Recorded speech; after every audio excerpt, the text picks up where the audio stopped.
They were searching for treasure in the most mysterious waters. However, as the diving crew members approached the shipwreck's location, the skull sitting on the throne suddenly raised its head, frightening everyone and causing them to retreat. Fortunately, it was just a small fish playing a trick. The captain took the lead and walked towards the skull, discovering that the sword in its hand was already rusted, and the surrounding chests were empty. Clearly, the treasure had long been moved elsewhere. While the captain was puzzled, he didn't notice that his crew members behind him were quickly disappearing. When he came to his senses, only he was left. Before he could figure out the situation, a woman wearing a diving suit swiftly swam over and knocked the captain unconscious. When he woke up, he found himself and his missing crew members tied to a pillar together. Their kidnappers were a group of women, and their leader was none other than Freya's protector. They had been isolated from the world for a long time to protect the shipwreck's treasure. Upon learning that the captain was operating a submarine, they were amazed. The queen couldn't believe that a ship could dive to the bottom of the sea, so she sent 2 of her subordinates to check out the Nautilus. Since the captain and his crew had set foot on the shipwreck, the queen immediately decided to sentence them to death. At the critical moment, the captain suddenly remembered that the tribe's law allowed those sentenced to death to have a debate.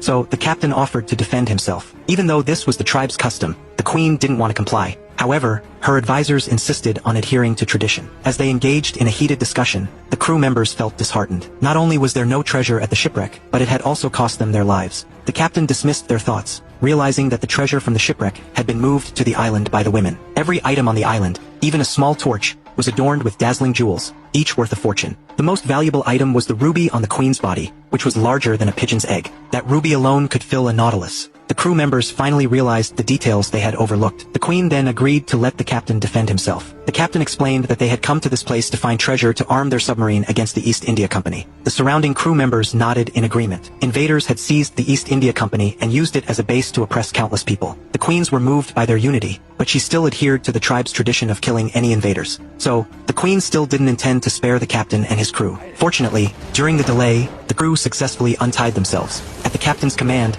they began their resistance, plunging the island into chaos. During the fight, the crew members didn't forget to grab some treasures. After subduing the queen, the captain immediately ordered his crew to jump off the cliff and dive into the sea.